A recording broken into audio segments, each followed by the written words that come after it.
Hello hello नमस्कार। राम राम आप सभी को। और आप सभी को पता है कि आरआरबी जो एएलपी है उसका CB2 होने वाला है 19 तारीख को। और उसके अंदर कंप्यूटर लिटरेसी से भी कुछ क्वेश्चन आने वाले हैं। तो 5 से 7 क्वेश्चन का कुछ वेटेज है। और आपको पता है कि एक एक जो मार्क्स है उसकी बहुत ही ज्यादा वैल्यू होती है एग्जाम के अंदर। तो इस वीडियो के अंदर हम आपको 100 क्वेश्चन कराने वाले हैं। और हाँ, इस वीडियो में थोड़े से कम क्वेश्चन कराएंगे। इसका जो पार्ट 2 है वो भी हम आपके लिए लाएंगे अगर आप इस वीडियो में इंटरेस्ट दिखाओगे और नीचे कमेंट करते हो तो। हाँ, इसमें यह है कि आपके जो भी क्वेश्चन आने ना वो इसी के अंदर से आ जाएंगे। हमने कोई नई क्वेश्चन नहीं जोड़े हैं। जो रेलवे ने पिछले कुछ एग्जाम्स में पूछे वही सब क्वेश्चन हमने इसके अंदर लगाए हैं। दूसरी बात, अगर आपको ऐसा लगता है कि आपको इस वीडियो को क्यों देखना चाहिए तो आप इस वीडियो को देख सकते हैं। आई बटन पे आपको मिल जाएगी, डिस्क्रिप्शन में लिंक है, वहां से भी आप इस वीडियो को देख सकते हैं। ठीक है, तो अब जल्दी से, आपके पास वैसे भी समय कम है तो हम इस वीडियो को शुरू करते हैं। और यहाँ पे है ना, आपको दिख जाएगा कि ये जो क्वेश्चंस है कौन से एग्जाम्स की डेट में आए हुए हैं। चलिए पहले क्वेश्चन पे हम चलते हैं। कंप्यूटर के बारे में निम्नलिखित में से कौन सा कथन सही है। ठीक है, सही है की बात कर रहा है। कंप्यूटर केवल सॉफ्टवेयर से बना होता है। तो कंप्यूटर सॉफ्टवेयर से तो बना होता है लेकिन केवल सॉफ्टवेयर से नहीं बना होता है। कंप्यूटर स्वयं सारी जानकारी व्यवस्थित कर सकता है, तो ये भी गलत है। कंप्यूटर का जो IQ लेवल है, अगर क्वेश्चन आ जाए तो वो होता है भैया 0। 0 का मतलब, अब आप कहोगे यार कंप्यूटर तो इतने बड़े बड़े काम करता है, IQ लेवल 0 कैसे है। तो भाई वो खुद से कोई भी काम नहीं करता। जैसे हम सोच लेते हैं ना, वैसे वो सोचता नहीं है। वो खुद से कोई भी काम नहीं करता। साफ दिख रहा है ना भाई, खुद से कोई भी काम नहीं करता है वो। अच्छा, कंप्यूटर केवल हार्डवेयर से बना होता है। तो देखो, कंप्यूटर में दो चीजें होती हैं, एक होता है सॉफ्टवेयर, एक होता है हार्डवेयर। दोनों होती हैं लेकिन केवल हार्डवेयर से बना होता है, ये बात तो भैया गलत हो गई। तो ये क्या हो गई, ये भी गलत हो गई, ये भी गलत हो गई और ये भी गलत। यह एक इलेक्ट्रॉनिक उपकरण है। तो इलेक्ट्रॉनिक उपकरण तो है जो डेटा को संग्रहित या पुनः, यह है पुनः, ठीक है, पुनः प्राप्त और संसाधित कर सकता है। तो ये जो आंसर है ये सही है। क्या कर सकता है, जैसे डेटा को रिट्रीव कर सकता है और इलेक्ट्रॉनिक उपकरण है, ठीक है, लाइट से ये चलता है। तो ये इसके बारे में सही जानकारी है और बाकी ये चीजें भी आपको याद रखनी है। चलिए, निम्नलिखित में से कौन सा कंप्यूटर का एक घटक नहीं है। घटक का मतलब होता है पार्ट। ठीक है, अगर आपको थोड़ा सा हिंदी में समझ नहीं है। अच्छा, ALU क्या होता है, तो ALU होता है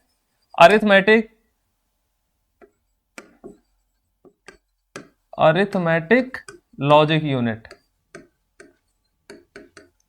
अंग्रेजी पे ध्यान मत देना क्योंकि रेलवे वाले तो वैसे ही इंग्लिश से डरते हैं। ठीक है, अगर ALU की फुल फॉर्म आ जाए तो ध्यान रखना, अरिथमेटिक लॉजिक यूनिट। CPU को आप सभी जानते हैं। CPU को क्या कहा जाता है, सेंट्रल प्रोसेसिंग यूनिट। ठीक है, CPU को कहा जाता है सेंट्रल प्रोसेसिंग यूनिट। मेमोरी तो मेमोरी होती है, और कागज। अब देखो, ALU होता है, बिल्कुल सही है। CPU होता है, ये भी सही है। मेमोरी भी होती है, लेकिन कागज कंप्यूटर का कोई भी पार्ट नहीं होता है। तो इसका सही आंसर तो क्या है, कागज। क्योंकि देखो ये चीज है ना, बड़ी एग्जाम में आपको फोकस करनी है कि नहीं है ऐसे पूछा जाता है। अब देखो ये चीजें तो है लेकिन कागज नहीं है, तो इसका आंसर आपको करना है कागज। ठीक है, और ये फुल फॉर्म भी आपको याद रखनी है। अच्छा, इनमें से कौन गणना का कार्य नहीं कर सकता है। गणना मतलब कैलकुलेशन। कैलकुलेटर कर सकता है भैया, कैलकुलेटर तो करता है ना गणना का कार्य।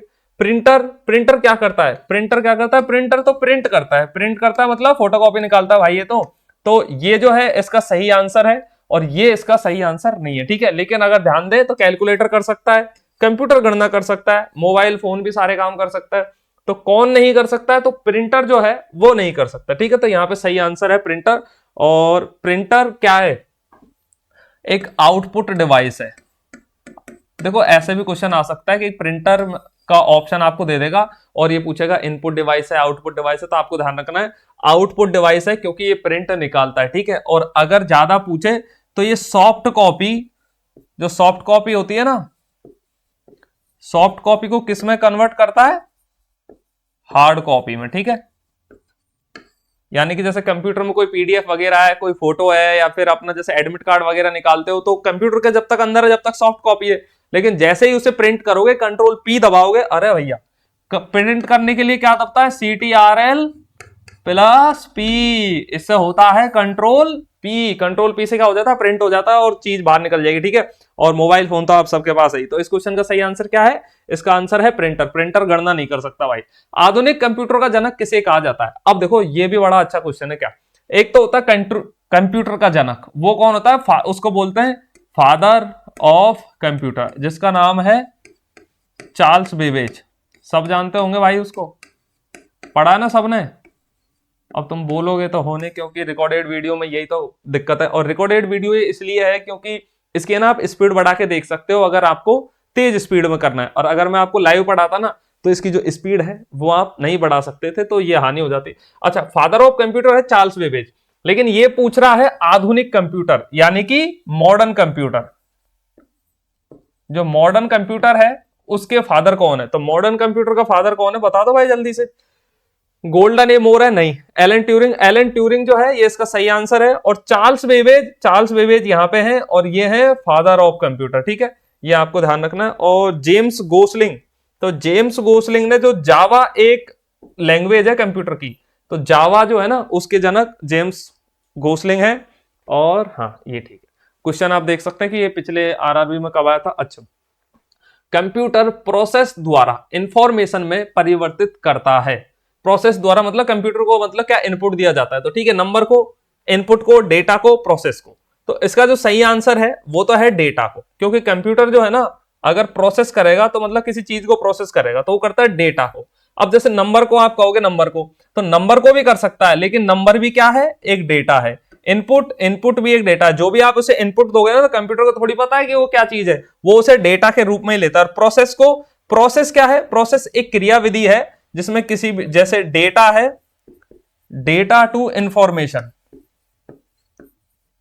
INFORMATION, ठीक है, इंफॉर्मेशन है। जैसे क्या है प्रोसेस, अगर पूछ लेना कि प्रोसेस क्या है, तो प्रोसेस एक क्रियाविधि है, डेटा को इंफॉर्मेशन में जब बदलता है तो उसके बीच की जो क्रियाविधि है वो है प्रोसेस, ठीक है, याद रखना है इसको। अच्छा, और ये वीडियो आप देख लीजिएगा, डिस्क्रिप्शन में लिंक है, ये बहुत बढ़िया वीडियो है। अच्छा, निम्नलिखित में से कौन सा, अरे हाँ एक चीज तो मैंने आपको बताया नहीं, हमारा कंप्यूटर का फ्री बैच स्टार्ट कर रहे हैं हम, जिसका ये वीडियो आप जरूर देखिए, जिसमें पूरी इंफॉर्मेशन हमने आपको बताई है और आप उसे ज्वाइन कर सकते हैं, बिल्कुल फ्री है, कोई पैसा आपका नहीं लग रहा है। जितनी भी गवर्नमेंट एग्जाम होंगी ना उन सबको ये जो बैच है कवर करेगा, एकदम बिल्कुल फ्री है। यूट्यूब पे आपको ये मिलेगा, लिंक इसका डिस्क्रिप्शन में है, चैनल का नाम हम आपको बता देंगे, ये हमारे चैनल पे है। और ये क्वेश्चन नेक्स्ट है, ठीक है, निम्नलिखित में से कौन सा कंप्यूटर के हार्डवेयर का एक भाग नहीं है? सबसे पहले आपको समझना क्या, कंप्यूटर में क्या होता है, एक सॉफ्टवेयर होता है, एक हार्डवेयर होता है, ठीक है। सॉफ्टवेयर कैसा होता है, सॉफ्ट से मतलब जिसको हम टच नहीं कर सकते, वो कंप्यूटर के अंदर होता है। और हार्डवेयर कैसा होता है, जैसे हार्ड, जैसे मनुष्य के हार्ड होते हैं ना, तो अब जैसे मैं अपने हाथ को टच कर सकता हूं तो मेरा हार्डवेयर है। तो हार्डवेयर वे सारे उपकरण है जिनको आप टच कर सकते हो, जैसे प्रिंटर हो गया, प्रिंटर को आप टच कर सकते हो, माउस हो गया, माउस को कर सकते हो, कीबोर्ड हो गया, और ये एक होता है ना वो जिसमें, अरे यार इसको क्या बोलते हैं, मॉनिटर हो गया, ये हार्डवेयर है। जिनको भी आप हाथ से छू सकते हो वो हार्डवेयर है, जैसे आदमी के हार्ड हो गए। और सॉफ्टवेयर हो गए सॉफ्ट, मतलब वो कंप्यूटर के अंदर होते हैं। जैसे आपने क्रोम ब्राउजर देखा तो वो एक सॉफ्टवेयर है, उसे आप छू नहीं सकते, ठीक है। अब ये पूछ रहा है हार्डवेयर का एक भाग नहीं है, कौन सा नहीं है भाई? मॉनिटर को आप छू सकते हो तो मॉनिटर तो नहीं है भैया। कीबोर्ड को भी छू सकते हो। सीपीयू और माइक्रोसॉफ्ट ऑफिस। अच्छा सीपीयू, अब आप सोच रहे होगे सीपीयू को तो मैं छू ही नहीं सकता। भाई सीपीयू को छू सकता है अगर उसे मैं बाहर निकाल दूं तो, लेकिन माइक्रोसॉफ्ट ऑफिस है ना, ये इसका सही आंसर है, क्योंकि ये माइक्रोसॉफ्ट ऑफिस एक क्या है, सूट है। सूट के वो वाला सूट नहीं पहनने वाला, ये सूट है जिसके अंदर जैसे एमएस वर्ड, ठीक है, एमएस एक्सेल और आउटलुक और पावर पॉइंट और भी कई सारी चीजें इसके अंदर होती हैं। तो ये एक क्या है, इसे आप एक ऐप कह सकते हैं, ठीक है, इसे आप एक ऐप कह सकते हैं जो इसके अंदर चलता है। इसके अंदर बहुत सारी चीजें जैसे एमएस वर्ड, एक्सेल, ये सारी चीजें हो गई। अच्छा, सीपीयू जो है सेंट्रल प्रोसेसिंग यूनिट है और ये कंप्यूटर का एक भाग है, लेकिन जैसे है ना अगर अंदर देखोगे ना तो मदरबोर्ड पे लगा होता है, उसे आप निकाल सकते हो। और सीपीयू जैसा आपने नाम सुना होगा क्या, i3, i5, i9, और i का मतलब क्या है, इंटेल। ये याद रखना आपको, एक एग्जाम में पूछा गया था i का मतलब क्या है। मॉनिटर एक आउटपुट डिवाइस है, ये आपको याद रखना है।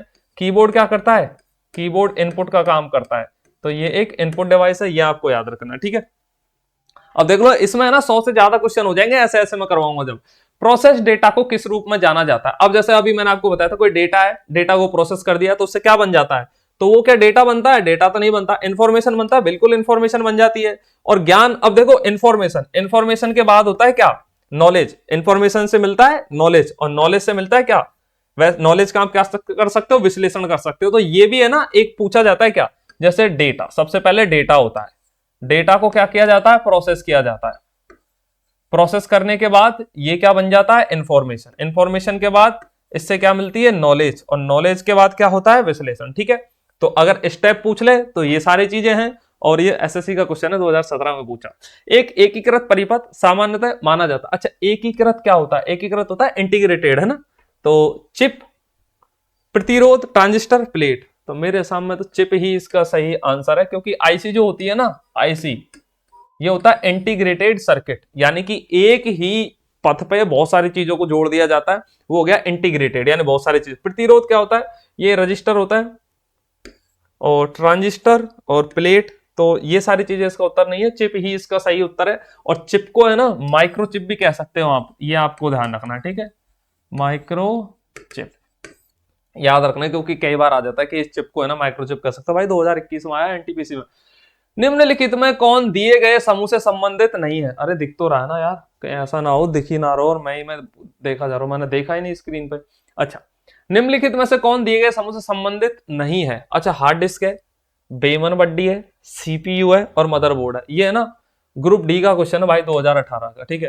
तो हार्ड डिस्क, बेमन बुड्डी, सीपीयू और मदरबोर्ड। अच्छा देखो, इसको आप है ना ऐसे समझ लो, क्या हार्ड डिस्क कंप्यूटर में मिलती है, सीपीयू कंप्यूटर में है, मदरबोर्ड है, लेकिन बेमन बड्डी है ना, ये कबड्डी, ये नहीं पता भाई ये क्या है, और ये नहीं पता, ठीक है। तो बेमन बड्डी इसका सही आंसर है। और हार्ड डिस्क के बारे में अगर हम कुछ जानना चाहें तो हार्ड डिस्क होती है, ठीक है, ये आप इसके बारे में जान सकते हो। अच्छा, मदरबोर्ड क्या होता है? कंप्यूटर में मदरबोर्ड कहते हैं, जैसे मदरबोर्ड होता है ना, ये एक इंटीग्रेटेड सर्किट होता है, इसमें बहुत सारी चीजें लगी होती है, जैसे बहुत सारे सॉकेट मदरबोर्ड पे लगे होते हैं। अगर कोई क्वेश्चन आ जाए कि कौन सा कोई यूएसबी सॉकेट है, एचडीएमआई सॉकेट है, कहाँ लगा है? मदरबोर्ड पे लगा है। अगर सीपीयू की बात करें, कहाँ लगा है? मदरबोर्ड पे लगा है। मदरबोर्ड मतलब माता का बोर्ड। तो किसी भी चीज के अंदर मदरबोर्ड है, मदरबोर्ड इज एवरीथिंग, मदरबोर्ड ही सब कुछ है। जैसे कहते हैं ना फोन का मदरबोर्ड खराब हो गया, मतलब फिर समझ लो फोन ही डेड है, क्योंकि फोन में ना सबसे ज्यादा कीमत मदरबोर्ड की होती है। वैसे हर चीज के अंदर जो कीमत है वो मदरबोर्ड की होती है। मदरबोर्ड गया मतलब सब खत्म। तो बेमन बड्डी इसका सही आंसर है। और हार्ड डिस्क जो है एक स्टोरेज डिवाइस है, इसके स्टोरेज डिवाइस मतलब इसके अंदर आप डेटा को संग्रहण कर सकते हो। अच्छा, एक तो होती है हार्ड डिस्क, ये तो होती है एचडी हार्ड डिस्क, एक होती है एसएसडी। हार्ड डिस्क जो होती है इसके अंदर चुंबकीय प्लेटें होती हैं जिनके अंदर डेटा को रखा जाता है, और अगर इलेक्ट्रिकल तरीके से देखना है तो एसएसडी के अंदर रखा जाता है। एसएसडी को कहते हैं सॉलिड स्टेट ड्राइव। अगर इसकी फुल फॉर्म आ जाए तो भाई ये भी याद रखना, ठीक है। सॉलिड स्टेट ड्राइव और हार्ड डिस्क की है हार्ड डिस्क। अच्छा, निम्नलिखित का मिलान करें। मिलान करो भाई। Input device, processing device, storage device, output device. इधर ये जुगाड़ दे रखा है, ठीक है। तो देखो जो आता है ना उसको कर लो। अब यार है ना, तुम्हें एक बहुत बढ़िया बात होता था ऑनलाइन में, क्या होता है ना ऐसे पढ़ाते हैं कैसे, जैसे इधर उधर एक स्क्रीन लगा देते हैं जिसमें आंसर होता है, और बाकी आपको उस पे देख के इनको मिला देना होता है। और अपने पास ऐसी कोई स्क्रीन है नहीं, और मैं इस रूम में पूरा अकेला हूं, तो इसके उत्तर है ना मैंने याद ही कर रखे। अब जैसे मान लो मुझे नहीं पता कि इस क्वेश्चन का आंसर क्या है, तो सबसे पहले आपको उन चीजों को मिलाना है जो आपको आती है। अब अगर स्टोरेज डिवाइस की बात करिए इसने, तो स्टोरेज किस में होगा? चलो स्टोरेज भी एक खतरनाक है। आउटपुट डिवाइस मैंने आपको बताया क्या, कि आउटपुट डिवाइस है प्रिंटर, ठीक है। अब स्टोरेज डिवाइस की अगर बात करें तो स्टोरेज डिवाइस है फ्लैश मेमोरी। फ्लैश मेमोरी क्या होती है? ये भी एक तरह की मेमोरी होती है, जैसे जिनके अंदर आप इनको किसी भी चीज को स्टोर कर सकते हो, जो भी डेटा आपका है उसे स्टोर कर सकते हो। अब आता प्रोसेसिंग डिवाइस और इनपुट डिवाइस। अब देखो टच स्क्रीन है ना, वो एक इनपुट डिवाइस है, क्योंकि मान लो ये पूरी स्क्रीन है जिसपे मैं अभी पढ़ा रहा हूं, तो ये टच स्क्रीन है। इसको मैं टच करूंगा तो इस पे कुछ ऑप्शन आएगा, या फिर जैसे कुछ खुलेगा, या इस पे जैसे मैंने इसको यहां से टच किया तो ये व्हाइट लाइन बन गई, ठीक है। तो ये इस पे इनपुट आया, तो ये टच स्क्रीन। और प्रोसेसिंग डिवाइस कौन सी है? ये रोम है। रोम क्या होती है? रोम होती है रीड ओनली मेमोरी।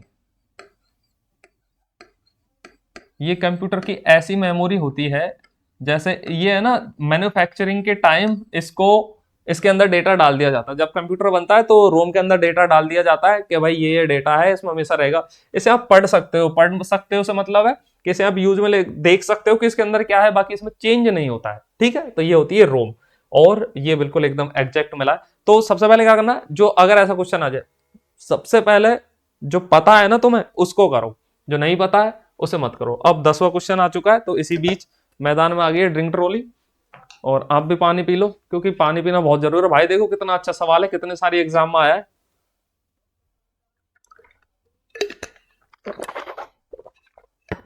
और है ना, पढ़ाई का एक नियम है क्या, जब भी पढ़ो तो पानी पियो, जिससे क्या बॉडी डिहाइड्रेट नहीं होती है, नींद वींद नहीं आती है। अच्छा, अरे भाई आवाज आ रही है ना। हाँ, निम्न में से कौन सा हार्डवेयर है या सॉफ्टवेयर, हार्डवेयर है सॉफ्टवेयर नहीं। अच्छा, अभी मैंने आपको दो चीजें बताई कि हार्डवेयर है लेकिन सॉफ्टवेयर नहीं। देखो एक्सेल मैंने आपको बताया था अभी किसमें, कि एक एमएस ऑफिस सूट होता है जिसके अंदर एक्सेल होता है, तो लो भाई एक्सेल को कैंसिल कर दिया। दूसरा हार्डवेयर है, सॉफ्टवेयर नहीं है, ठीक है। Printer driver, operating system, power point और कंट्रोल यूनिट, ठीक है, हार्डवेयर है। तो प्रिंटर जो ड्राइवर होते हैं ना, चाहे ड्राइवर किस भी चीज का हो, गाड़ी वाला ड्राइवर नहीं, जैसे माउस आप कनेक्ट करते हो वायरलेस माउस, ठीक है, या माउस कोई सा ही कर लो, पिन वाला कर लो, ठीक है, तो उसके अंदर ड्राइवर होता है। जैसे आप उसे कनेक्ट कराते हैं तो उसके ड्राइवर ऑटोमेटिक इंस्टॉल हो जाते हैं जिससे वो कनेक्ट होता है। तो ऐसी चीजें जैसे किसी भी चीज को कनेक्ट कराते हो तो उसके ड्राइवर होता है, ठीक है। कार या बाइक वाला ड्राइवर नहीं। ऑपरेटिंग सिस्टम तो ऑटोमेटिक ही अपने आप में ही एक क्या होता है, सॉफ्टवेयर होता है। पावर पॉइंट मैंने आपको बताया एमएस ऑफिस के अंदर होता है, लेकिन कंट्रोल यूनिट है ना, कौन सा हार्डवेयर है, सॉफ्टवेयर नहीं है। हार्डवेयर कौन सा है इसमें से, प्रिंटर ड्राइवर नहीं, operating system, power point, control unit, क्या हार्डवेयर है क्या, प्रिंटर ड्राइवर। भाई इसका आंसर तो है ना, मैं भी कंफ्यूज हूं, इसका आंसर हमें देखना ही पड़ेगा, और इसके लिए हमें अपने जो ज्ञान का भंडार है वो खोदना पड़ेगा। चलो देख लेते हैं। भाई ये है ना, इसमें एक थोड़ी सी गड़बड़ है क्या, ये है ना कंट्रोल यूनिट, तभी तो मैं सोचूं यार कि इसने तो दिमाग ही खराब कर दिया। ये है ना सीपीयू है, ठीक है। अब इसका जो आंसर है ये कंट्रोल यूनिट हो जाएगा, कैसे, क्योंकि ये एक हार्डवेयर है, क्योंकि ये सारी चीजें सॉफ्टवेयर है, और इसको अगर आप सीपीयू करोगे तब जाके इसका आंसर सही हो जाएगा, ठीक है। थोड़ा सा टाइम लगा, लेकिन अब यही तो मैं कह रहा हूं ना कि पहले उत्तर नहीं लिखे मैंने, तो दिमाग है ना एकदम से हो जाता है कि भाई इसका उत्तर है क्या। निम्न में कौन कंप्यूटर हार्डवेयर नहीं है। अच्छा हार्डवेयर नहीं है आपकी बात, ठीक है। तो देखो प्रिंटर को आप टच कर सकते हो ना, तो ये हार्डवेयर है, इसको मैं ऐसे कर देता हूं, प्रिंटर को आप टच कर सकते हो तो एक हार्डवेयर है। कंपाइलर, माउस और कीबोर्ड। अच्छा कंपाइलर के बारे में थोड़ी सी जानकारी लेंगे, लेकिन माउस को आप टच कर सकते हो तो माउस नहीं है, कीबोर्ड को आप टच कर सकते हो तो ये नहीं है। तो हार्डवेयर कौन सा नहीं है, कंपाइलर। कंपाइलर क्या करता है, कंपाइलर एक सॉफ्टवेयर है जो डेटा जो है उसको कंपाइल करता है, एक जगह इकट्ठा करता है। और ये वीडियो आप जरूर देखिएगा क्योंकि ये बहुत इंपॉर्टेंट वीडियो है, इसका डिस्क्रिप्शन में लिंक है, इसको मत छोड़िएगा। और आपने भले ही कुछ भी छोड़ दिया हो। निम्नलिखित में से कौन से दो भाग कंप्यूटर सीपीयू का हिस्सा है। अच्छा दो भाग हैं, देखो एएलयू यानी अरिथमेटिक लॉजिक यूनिट, ये तो है, एंड बस, लेकिन ये नहीं है। बस क्या होता है, बस जैसे कंप्यूटर में जो डेटा को ले जाने करने का जो काम करते हैं ना वो बस होते हैं। कैसे, जैसे मान लो कंप्यूटर का ये एक मदरबोर्ड है, यहां पे कुछ है ना ऐसे, ये वो है। अब जैसे यहां से एक बस बस मतलब ये जो रास्ते हैं ना ये ही बस हैं, बस, क्योंकि इनसे ही इसमें जो डेटा है वो ट्रांसफर होता है, तो ये इसकी बसें हैं। अब कंट्रोल यूनिट बिल्कुल सीपीयू का भाग है, एएलयू भी भाग है, तो इसका सही उत्तर यही हो जाएगा, है ना। इसका सही उत्तर ये हो जाएगा, क्योंकि देखो कंट्रोल यूनिट यहाँ पे भी है, तो कंट्रोल यूनिट तो है लेकिन बस नहीं है, और रजिस्टर है और मेन मेमोरी है, तो ये सीपीयू का भाग नहीं है भाई। तो कंप्यूटर में सीपीयू का भाग कौन सा है, कंट्रोल यूनिट और एएलयू, ठीक है, ये दोनों होते हैं। अगर हाँ, अगर हम बात करें, और अगर सीपीयू की बात कर लें, सीपीयू की बात बाद में करेंगे, ठीक है, जितनी जल्दी, क्योंकि देखो कभी कभी क्या होता है ना, कुछ एक्स्ट्रा नॉलेज है वो आपके काम की नहीं है, तो उसकी जरूरत नहीं है। निम्नलिखित में से सीपीयू का कौन सा घटक सिस्टम को निर्देशित करने तथा एग्जीक्यूट करने के लिए जिम्मेदार है। अच्छा सीपीयू के घटक आ ही गए भैया, एएलयू, तो एएलयू तो अरिथमेटिक लॉजिक यूनिट है, ये क्या करता है, जो गणनाएं होती है ना गणित की और ऐसी, उन गणनाओं को करता है, तो भैया ये तो कैंसिल कर दिया। कंट्रोल यूनिट इसका बिल्कुल सही आंसर है। कंट्रोल यूनिट क्या करता है, देखो अगर कंप्यूटर में नियंत्रण की बात करें, कोई भी प्रोसेस है उसको कहां जाना है, कहां से आना है, क्या करना है, तो वो करता है कंट्रोल यूनिट। रजिस्टर, रजिस्टर एक मेमोरी होती है, ये इनका ये काम नहीं है। और रैंडम एक्सेस मेमोरी, तो मेरे भाई इसको बोला जाता है रैम, ठीक है। रैम की भी फुल फॉर्म कई बार पूछ ली जाती है एग्जाम में, तो आपको रैम की फुल फॉर्म याद रखनी है। मार्कर ही किसी है यार, मार्कर नहीं है तो स्टाइलस है। सीपीयू की गति को, अच्छा ऐसा है ना, ये भी क्वेश्चन आ जाता है कि जो टच स्क्रीन पर लिखते हैं ना इसको क्या बोलते हैं, तो इसको बोलता है भैया स्टाइलस, ठीक है। सीपीयू की गति को किस में मापा जाता है, अच्छा मेगा हर्ट्ज, एमएचजेड, बिट्स पर सेकंड, बीपीएस, लक्स या हॉर्स पावर। भैया एमएचजेड बिल्कुल सही आंसर है, और बिट्स पर सेकंड इसमें नहीं मापा जाता, लक्स में भी नहीं, और हॉर्स पावर, हॉर्स पावर तो आपको पता ही होगा मोटर वगैरह का है ना। कंप्यूटर की शब्दावली में एमआईपीएस का क्या अर्थ है, एमआईपीएस ये कंप्यूटर की स्पीड की ही बात है क्या। मार्जिनल इनपुट स्टोरेज, इधर आ जाओ क्या, मैं दिख तो सही रहा ना। मिलियंस इंस्ट्रक्शन पर सेकंड, बिल्कुल मिलियन इंस्ट्रक्शन पर सेकंड एमआईपीएस का पूरा सही है। माइक्रो इन्फॉर्मेशन पर ये नहीं है, मेमोरी इनपुट ये नहीं, ठीक है। मिलियंस इंस्ट्रक्शन पर सेकंड इसका सही है उत्तर, और ये भी क्या है, स्पीड ही है, ठीक है। यानी और हाँ, ये किसकी है कि एक सेकंड में कितनी जो प्रोसेस है वो एग्जीक्यूट हो रही है, वो ये स्पीड है, ठीक है। एमआईपीएस एक सेकंड में कंप्यूटर कितनी जो डेटा है उसको प्रोसेस कर रहा है, वो इसकी ये है। निम्नलिखित में से कौन सा एक पर्सनल कंप्यूटर में कंप्यूटिंग करता है, पर्सनल कंप्यूटर में कंप्यूटिंग करता है। अच्छा, पर्सनल कंप्यूटर कौन से होते हैं, जो हमारे लैपटॉप और डेस्कटॉप वगैरह होते हैं ना, वो सब पर्सनल कंप्यूटर होते हैं। सीपीयू, मदरबोर्ड, रैम, बायोस, तो इसका सही उत्तर तो है CPU, central processing unit. Motherboard क्या होता है, तो ये जो सीपीयू है इस मदरबोर्ड पे ही लगा होता है। रैम क्या होता है, रैंडम एक्सेस मेमोरी होती है, ये कंप्यूटर की इसे मेन मेमोरी भी कहा जाता है। और सीपीयू जो प्रोसेस करता है ना, वो सारी चीज किस में प्रोसेस होती है, प्रोसेस होती है रैम के अंदर। और रैम अस्थायी मेमोरी है, इसमें जैसे प्रोसेस होती है तो यहां से निकाल के आगे भेज देता है कि भाई मेरा काम पूरा हो गया है। और बायोस क्या है, बायोस होता है बेसिक इनपुट आउटपुट सिस्टम। जैसे आप देखते हो कि कंप्यूटर जो होता है ना उसकी घड़ी होती है, जैसे आप कभी भी आपका फोन होता है या फिर कोई भी ऐसी चीज जिसके अंदर घड़ी है और आप उसे 2 दिन बाद भी स्विच ऑन करते हैं तो घड़ी एग्जैक्ट टाइम दिखाती है। जैसे आपके लैपटॉप को आप 2 दिन ऑन मत करो और बैटरी भी उसकी लो हो जाएगी 0, लेकिन है ना वो टाइम एग्जैक्ट दिखाएगा। तो उसमें ना ऐसे एक सीमोस होता है, अच्छा वो तो सीमोस होता है। बायोस क्या होता है, सीमोस बैटरी होती है ना, सीमोस बैटरी होती है। और बायोस जो है, जो कंप्यूटर को मैन्युफैक्चरिंग किया जाता है ना, तो बेसिक इनपुट आउटपुट सिस्टम होता है। जैसे कंप्यूटर के अंदर ये शुरू से ही डाल दिया जाता है। सीमोस एक बैटरी होती है, CMOS, ठीक है। ये एक बैटरी होती है जो क्या करती है कि जैसे कंप्यूटर में तो बैटरी होती है अलग, लेकिन एक छोटी सी बैटरी होती है ऐसी गोल सी, वो क्या करती है कंप्यूटर में जो टाइम होता है ना उसको हमेशा चला के रखती है, जिससे कंप्यूटर का जो टाइम है ना वो खराब नहीं होता। कभी भी आप उसे ऑन करोगे तो टाइम एग्जैक्ट होगा, भले ही उसकी बैटरी लो हो जाए। और बायोस क्या है, ये है बेसिक इनपुट आउटपुट सिस्टम, ठीक है। ये जितने भी सिस्टम है उनको चालू रखती है, कंप्यूटर के ऑन होते ही ये ऑन हो जाता है। जैसे कंप्यूटर ऑन होता है तो ये भी चीज ऑन हो जाती है। निम्नलिखित विकल्पों में से उस यूजर इंटरफेस एलिमेंट की पहचान करें जो छोटे टिमटिमाते हुए प्रतीक या एक तीर के रूप में डेस्कटॉप पर मौजूद होते हैं। तो एक्चुअल में तो ये बात कर रहा है, देखो जैसे आपने देखा होगा कंप्यूटर की स्क्रीन पर एक ऐसी चीज होती है, एक ऐसा तीर का सा निशान होता है, इसको क्या बोलते हैं, इसको बोलते हैं कर्सर, ठीक है। अगर पूछ लेना जो कंप्यूटर पे ये जो एक तीर सा आता है इसको क्या बोलते हैं, तो कर्सर बोलते हैं, और ये कर्सर इसी की बात कर रहा है। लेकिन यहाँ पे कुछ और भी चीजें, जैसे शॉर्टकट, शॉर्टकट एक चीज है। जैसे मान लो कोई सॉफ्टवेयर है और वो अंदर पूरे एप्लीकेशन के अंदर दिखता है, तो हम क्या कर सकते हैं, उसका शॉर्टकट बना सकते हैं, जिससे उस पे क्लिक, उस पे आइकन, शॉर्टकट अगर बनाएंगे ना तो बनेगा आइकन, शॉर्टकट अगर बनेगा तो आइकन बनेगा। कैसे, जैसे आपके अंदर फोन है, फोन की जो होम स्क्रीन होती है उस पे है ना, जैसे ये कॉल का बटन हो गया, मैसेज का बटन हो गया, व्हाट्सअप, यूट्यूब, कुछ आप खोल के रखते हैं, और बाकी एप्लीकेशन जैसे या तो ऊपर स्वाइप अप करोगे तो निकलेंगे, राइट स्वाइप करोगे तो निकलेंगे, तो वो शॉर्टकट होते हैं जिनको हम ऐसे पिन करके आगे ले आते हैं। जैसे वो आइकन ऐसे दिखते हैं, जैसे फोन बना होता है, फोन पे क्लिक कर लो ऐसे है ना, तो उनको बोलते हैं आइकन।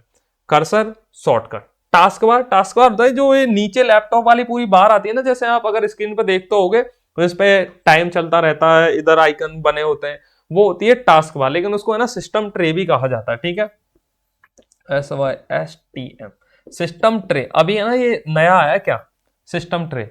और ये पूछ लिया जाता है कि जो टास्क बार है ना उसको क्या कहा जाता है, तो भाई दिमाग घबरा जाता है कि क्या कहा जाता है, तो उसको सिस्टम ट्रे कहा जाता है। चलो भाई पढ़ो क्वेश्चन नंबर 19, निम्नलिखित में से किस मेमोरी में सीपीयू की सीधी पहुंच या एक्सेस होती है। तो मैंने अभी आपको बताया रैम जो होती है ना वो प्राइमरी मेमोरी होती है, जितना भी डेटा जो एग्जीक्यूट होता है वो रैम के अंदर होता है, इसकी मेन मेमोरी होती है, तो यही उसका सही उत्तर है। हार्ड डिस्क जो होती है ये सेकेंडरी स्टोरेज डिवाइस है, इसके अंदर आप कोई भी डेटा रख सकते हो। मैग्नेटिक टेप जो है ये भी सेकेंडरी स्टोरेज डिवाइस है, और डीवीडी जो है ये भी सेकेंडरी स्टोरेज डिवाइस है।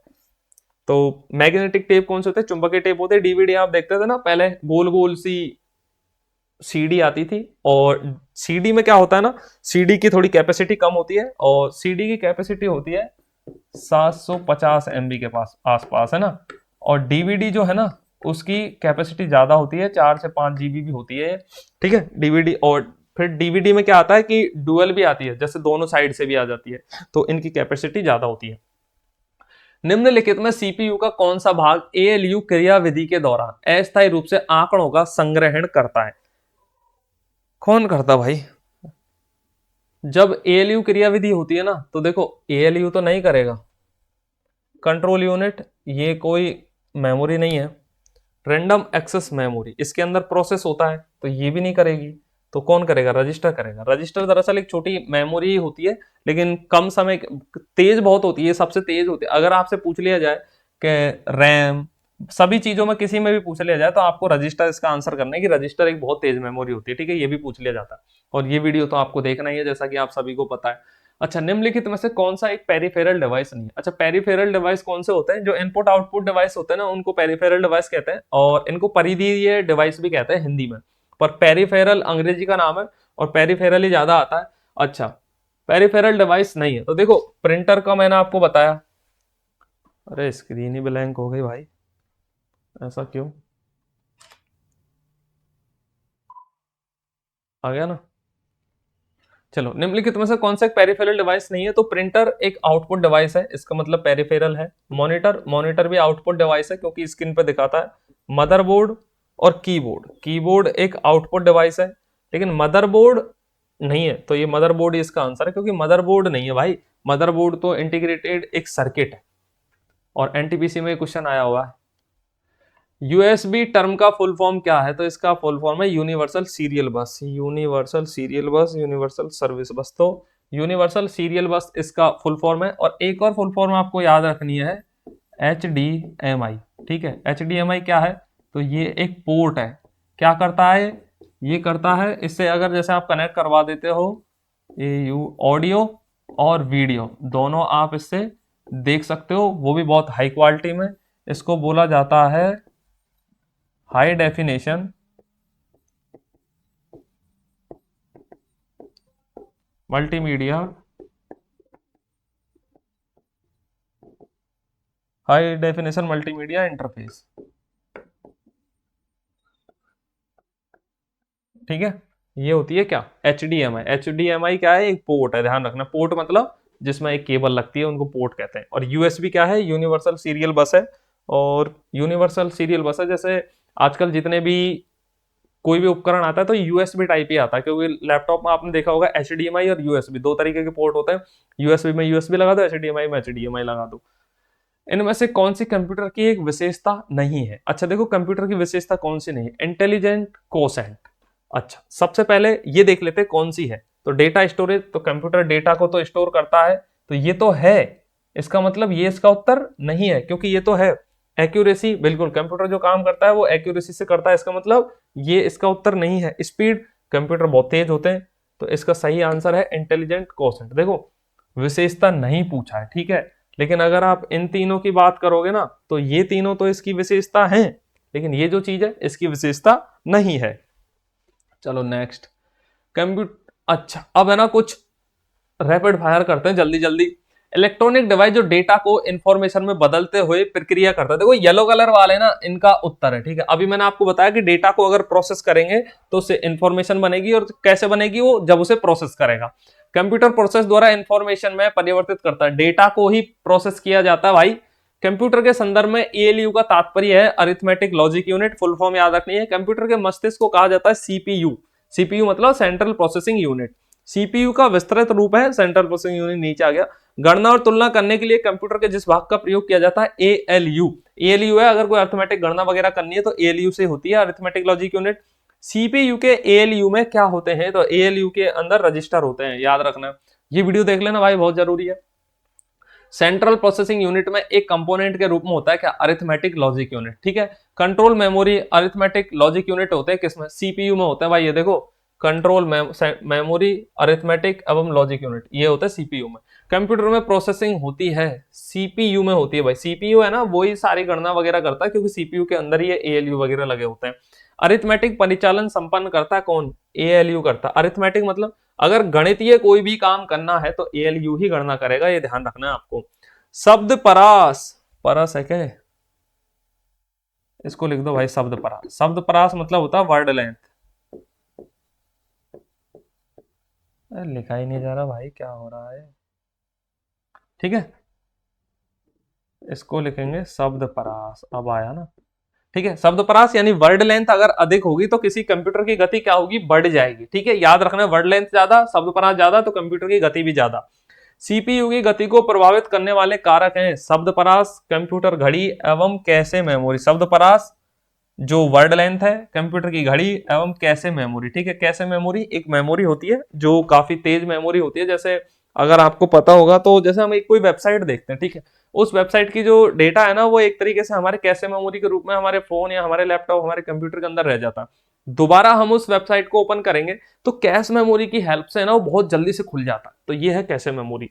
और 2 दिसंबर को प्रतिवर्ष मनाया जाता है क्या, विश्व कंप्यूटर साक्षरता दिवस। तो ये आपको ध्यान रखना है कि 2 दिसंबर को मनाया जाता है। चलिए नेक्स्ट करते हैं।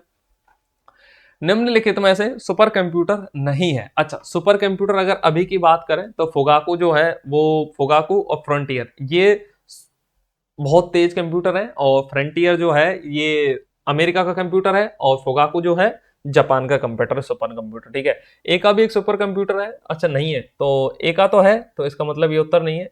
पीडीए, तो पीडीए इसका सही आंसर है, क्योंकि पीडीए है ना एक बिना कीबोर्ड वाले एक मशीन होती है जो ऐसे ना डेटा को स्टोर करती है। परम एक कंप्यूटर है, तो ये भी सही उत्तर नहीं है। और क्री थ्री भी एक सुपर कंप्यूटर है, तो ये भी उसका उत्तर सही नहीं है, ठीक है। अच्छा चलिए बढ़ते हैं आगे। चार्ल्स बेबेज द्वारा डिजाइन किया गया प्रथम यांत्रिक कंप्यूटर क्या कहलाता था भाई, एनालिटिकल इंजन कहलाता था। और प्रोसेसर तो आप जान, ये इसका उत्तर नहीं है, कैलकुलेटर भी नहीं है। अबेकस, अच्छा अबेकस क्या था, अबेकस था प्रथम, अबेकस को याद रखना भाई, प्रथम गणना यंत्र या कंप्यूटर कह सकते हैं, गणना यंत्र कंप्यूटर। अबेकस है ना सबसे पहला कंप्यूटर था। कैसा होता था, जैसे ऐसा होता था, इस पे ना ऐसे ये डंडियां बनी होती थी। अब ऐसे कर लो भाई, देखो कितनी आपने मेरे को कितनी चीजें दी, तो 1 2 3 4 यहां तक आपने मेरे को चीजें दी, तो मैं लौटाऊंगा कितनी आपको, कि यहीं तक लौटा दूंगा, ठीक है। ऐसे गिन लेते थे कि कितनी चीजें ऐसे हुई, तो ये काम करता था कंप्यूटर। दुनिया के पहले इलेक्ट्रॉनिक डिजिटल कंप्यूटर का नाम क्या है, तो इसका नाम तो था भाई ENIAC, ठीक है। एनियाक इसका नाम था। और इससे हम देखेंगे electronic numerical integrator and computer, ठीक है। तो electronic numerical integrated and computer, पहला ही सही हो गया क्या, electronic numerical integrated automatic computer, ये इसका आंसर नहीं है। इलेक्ट्रॉनिक नेटवर्क, ये नेटवर्क तो ये गलत हो गया। इलेक्ट्रॉनिक नेटवर्क ये भी गलत हो गया, ठीक है। तो पहला ही इसका सही उत्तर है। और एनियाक पहला इलेक्ट्रॉनिक कंप्यूटर था, इसे याद रखना है आपको। भारत का पहला कंप्यूटर कहाँ स्थापित किया था भाई, कोलकाता इसका सही आंसर है। भारतीय सांख्यिकी संस्थान कोलकाता, ठीक है। भारतीय स्टैटिकल जो डिपार्टमेंट है उस कोलकाता के अंदर किया गया था। और ये सब इसके गलत उत्तर है ना, इंडियन आयरन, भारतीय विज्ञान, भारतीय प्रौद्योगिकी, नहीं यहाँ पे नहीं किया गया था, और यहाँ पे किया गया था कोलकाता के अंदर। अच्छा अब है ना, देखो जल्दी से हम एक बार कंप्यूटर की पीडीओ के बारे में पढ़ लेते हैं, क्योंकि ये ऐसा टॉपिक है कि पीडीओ के अंदर से कुछ क्वेश्चन पूछ लिए जाते हैं। कैसे, पीडी है, हार्डवेयर सॉफ्टवेयर, ये सारी चीजें दी हुई हैं। सबसे पहले बात आती है पीडी की भाई। पीडी की मतलब जैसे जनरेशन की बात कर रहे हैं यार, आपको जैसे 1942 से 1955, ठीक है, मान लो ये दे दिया, तो अब इसमें है ना, यहाँ अगर इसको आगे याद रखना कहां से, 1955, तो एक बढ़ा देना 1956, और 10 साल का इनमें डिफरेंस होता है, ठीक है। ऐसे ही है, फिर एक यहां से बढ़ा दिया, फिर 10 साल का इसमें डिफरेंस है। अगर आप एक पीढ़ी याद कर लोगे तो ये सारी पीढ़ी आपको याद हो जानी है। दूसरी बात, इनके अंदर ऐसे पूछ लिया जाता है कि प्रथम पीढ़ी में क्या यूज किया गया था, मैं किधर गया, द्वितीय पीढ़ी में क्या यूज किया गया था, तृतीय पीढ़ी में क्या था, ऐसा पूछ लेते। तो देखो प्रथम पीढ़ी में निर्वात ट्यूब, अगर हिंदी में आ जाए तो निर्वात ट्यूब, और अगर अंग्रेजी में आ जाए तो वैक्यूम ट्यूब, ठीक है, वैक्यूम वैक्यूम ट्यूब। द्वितीय पीढ़ी में पूछ ले कि क्या यूज किया गया था कंप्यूटर में, तो ट्रांजिस्टर, ट्रांजिस्टर की हिंदी ट्रांजिस्टर ही है, अंग्रेजी भी ट्रांजिस्टर ही है। तृतीय पीढ़ी में पूछ ले तो इंटीग्रेटेड चिप, या आ सकता है क्या, आईसी, SSI, ठीक है, ये मीडियम स्केल इंटीग्रेशन है, ये शॉर्ट स्केल इंटीग्रेशन है ना, यानी छोटी चिप बड़ी चिप। लेकिन आईसी अगर पूछे आपसे तो कब आइए, ये आई तृतीय पीढ़ी में। सॉफ्टवेयर है ये, भाषा वगैरह मेमोरी करना आपको इतना नहीं करना, आप केवल ये याद रख लो प्रथम पीढ़ी में क्या पूछा, द्वितीय में क्या आया, तृतीय में क्या आया, बस इतना ही बहुत है। चौथी पीढ़ी की बात करें तो माइक्रो प्रोसेसर आगे, वेरी लार्ज स्केल इंटीग्रेशन और कंप्यूटर नेटवर्क का विकास, पर्सनल कंप्यूटर, ठीक है, वही एक बढ़ाया। और इस इतना से याद रख लेना, बस ज्यादा इसमें माथाफोड़ी है नहीं, पूछेंगे नहीं आपसे, लेकिन याद रख लेना चौथी पीढ़ी में क्या आया। अगर VLSI, very large scale integration, ठीक है, ये इसकी फुल फॉर्म है, और VLSI आ जाता है। और अगर बात करें पंचम पीढ़ी की तो ULSI SLI, notebook laptop internet का विकास हुआ, ठीक है। पंचम पीढ़ी वैसे पूछता नहीं है, ज्यादातर पहली दूसरे तीसरे में आ जाता है कि पहली पीढ़ी में क्या यूज किया, तो आपको याद रखना है क्या, चला आजा भाई, पहली पीढ़ी में याद रखना निर्वात ट्यूब यानी वैक्यूम ट्यूब, दूसरी में ट्रांजिस्टर, तीसरी में आईसी वगैरह, ठीक है। बहुत है, इतना याद कर लोगे ना तो आपका कल्याण हो जाना है। निम्नलिखित में से कौन सा भारत का पहला सुपर कंप्यूटर है, देखो भाई एनटीपीसी में ही ये 16 में देखो कितनी शिफ्टों में सेम क्वेश्चन आया। भारत का पहला सुपर कंप्यूटर परम 8000, यही सही उत्तर हो गया भाई। विक्रम है कंप्यूटर, लेकिन एक का भी सुपर कंप्यूटर है, लेकिन ये पहला वो नहीं है, ठीक है। तो पहला 8000 हो गया भाई। परम 8000 जो है ये भारत का पहला सुपर कंप्यूटर था, इसका आपको याद रखना है। चल भाई क्या हो गया भाई, खत्म हो गया क्या। निम्नलिखित में से कौन सी भारतीय वैज्ञानिकों द्वारा विकसित सुपर कंप्यूटर की श्रृंखला नहीं है। अच्छा, तो देखो अगर ऐसा कोई क्वेश्चन आ जाए ना तो सबसे पहले तो आपको याद रखना है कि अब यहाँ पे तो सारे नाम ही परम है, तो ये हमारे हिंदुओं का ही नाम है, तो ये मतलब हमारे देश के नाम है, समझ लो, हिंदू मुस्लिम नहीं करेंगे। तो इससे पता चल रहा है कि ये है तो हमारे ही देश के नाम। तो परम मित्र, परम 8000, परम ब्रह्मा और परम 8600। इसने क्या पूछा है, श्रृंखला। अरे यार देखो ये बड़ी तगड़ी चीज है, श्रृंखला नहीं, अभी मैं सोच रहा था है, तो है में तो बहुत उत्तर आ रहे हैं, श्रृंखला नहीं है। तो देखो भाई परम 8000 है, परम ब्रह्मा भी है, परम 8600 भी है, परम मित्र नहीं है भाई। तो इस क्वेश्चन का सही आंसर है नहीं है में तो परम मित्र है, और अगर पूछ ले है तो ये तीनों सही उत्तर है, ठीक है। तो ऐसे आपको ध्यान रखना है, ये बड़ी चीज है, अगर कोई क्वेश्चन ऐसा आ जाए तो नहीं है और है ना, एनटीपीसी में आया हुआ है। निम्नलिखित में एशिया का पहला कंप्यूटर कौन सा था, परम, क्रे 3 और अटैक S300 और एका। तो एशिया का कौन सा था भाई, परम, एशिया का था भाई एका, ठीक है। ये इसका उत्तर नहीं है, ये भी नहीं है, ये भी नहीं है। एका कैसे है, एका जो है ना संस्कृत के शब्द से बना हुआ है, जिसका मतलब होता है नंबर 1। तो ए का जो है ये एनटीपीसी में आया हुआ क्वेश्चन है, एशिया का भाई। निम्नलिखित में एशिया का पहला कंप्यूटर कौन सा था, दोनों ही सेम क्वेश्चन है। अच्छा, अब कुछ जल्दी से पढ़ लेते हैं क्या। प्रथम गणना यंत्र अबेकस, मैंने आपको बताया था अबेकस है। सबसे बड़ा, सबसे तेज और सबसे महंगा कंप्यूटर को क्या कहता है भाई, सुपर कंप्यूटर कहते हैं इनको। भारत में विकसित परम सुपर कंप्यूटर का विकास किस संस्थान ने किया, सीडेक। और सीडेक कहां पे है, सीडेक है पुणे में। एकीकृत परिपथ, इसका प्रयोग किया जाता है तृतीय पीढ़ी में, ठीक है भाई, आईसी की बात कर रहा है। इंटीग्रेटेड सर्किट, इसका विकास किया गया जेएस किल्बी ने बनाई थी भाई आईसी, है ना। और इंटीग्रेटेड सर्किट इस किसकी बनी होती है ये बताना, बस सिलिकॉन की बनी होती है, और मैक्सिमम जो चीजें है ना वो सिलिकॉन की लगती हैं कंप्यूटर के अंदर, ठीक है। मेन फ्रेम कंप्यूटर के लिए मल्टीटास्क ऑपरेटिंग सिस्टम बनाया गया, ये बनाया बैल प्रयोगशाला में। ये आया हुआ क्वेश्चन है इसलिए मैंने लिख दिया, बाकी इतना इंपॉर्टेंट नहीं था। अच्छा, मल्टी प्रोग्रामिंग का प्रयोग आरंभ हुआ तृतीय पीढ़ी के कंप्यूटरों से। अच्छा, मल्टी प्रोग्रामिंग समझना चाहो ना तो इतना सा बता देता हूँ क्या, जैसे देखो आजकल आप क्या करते हो, जैसे मान लो क्रोम ब्राउजर खोल लिया, क्रोम ब्राउजर में भी आपने 2-2 4-4 टैब खोल ली, क्रोम ब्राउजर के बाद फायरफॉक्स खोल लिया, यूट्यूब खोल लिया, तो इतने सारे प्रोग्रामों को आप एक साथ चला पाते हो, इसको बोलते हैं मल्टी प्रोग्रामिंग। पहले कंप्यूटर में क्या होता था, जैसे मान लो आपने यूट्यूब खोल लिया था, आप और कुछ नहीं देख सकते, व्हाट्सएप खोल लिया, वैसे थे नहीं, लेकिन समझो आप ऐसे एक एप्लीकेशन अगर आपने ओपन कर लिया तो आप और कोई एप्लीकेशन ओपन नहीं कर सकता, ये था बस, ठीक है। अच्छा, भारत में बने प्रथम कंप्यूटर का नाम था भाई सिद्धार्थ, ये याद रख सकते हो। कंप्यूटर का जनक कहते हैं चार्ल्स बेबेज को, और मॉडर्न कंप्यूटर का जनक किसे कहते हैं, जल्दी से कमेंट करके बताना मेरे को। सर्वप्रथम आधुनिक कंप्यूटर की खोज हुई 1946 ईस्वी में। सीडी रोम, ये आ गए भाई लोग, सीडी रोम कैसे, और रजिस्टर में सबसे तेज कौन होता है, तो वो होता है भाई रजिस्टर। मैंने आपको बोला था ना रजिस्टर बहुत तेज होता है, रजिस्टर का ध्यान रखना अगर रजिस्टर से कंपैरिजन आ जाए। कंप्यूटर निर्माण उद्योग में अग्रणी होने के कारण भारत का सिलिकॉन वैली किसके रूप में जाना जाता है, तो वो है बेंगलुरु शहर। तभी तो बेंगलुरु शहर पता है आईटी के अंदर इतना आगे क्यों है, क्योंकि भाई वहां सिलिकॉन की खदान है, खोद खोद के सिलिकॉन बना रहे हैं और खुद ही आगे और है। और भाई ये वीडियो तो आपको देखना ही है। अच्छा चलो भाई, अब खत्म हो गया यहाँ पे। अगर आपको हमारा ये वीडियो पसंद आया और आपने ये वीडियो यहाँ तक देखा और आप चाहते हैं कि इसका एक और पार्ट हो, 40 मिनट का वीडियो है, जो स्टूडेंट इसे जल्दी देखना चाहता है वो स्पीड बढ़ा के देख सकता है। और अगर आप चाहते हैं कि इसका पार्ट सेकंड आए तो आप हमें कमेंट कर देना बस, फिर हम इसका जल्दी से पार्ट सेकंड दे देंगे। और इसके अंदर हमने बहुत सारे क्वेश्चन आपसे डिस्कस किए हैं, 30 क्वेश्चन तो ये किए हैं और इतने ही क्वेश्चन हमने और बताए, तो 100 के आसपास तो ये नहीं है, लेकिन फिर भी 50 से ज्यादा क्वेश्चन हमारे आप इसको वीडियो बताएं और इनमें से आपको कुछ ना कुछ क्वेश्चन देखने को मिलेंगे। चलिए मिलेंगे आप सब नेक्स्ट वीडियो में, तब तक के लिए जय हिंद, वंदे मातरम।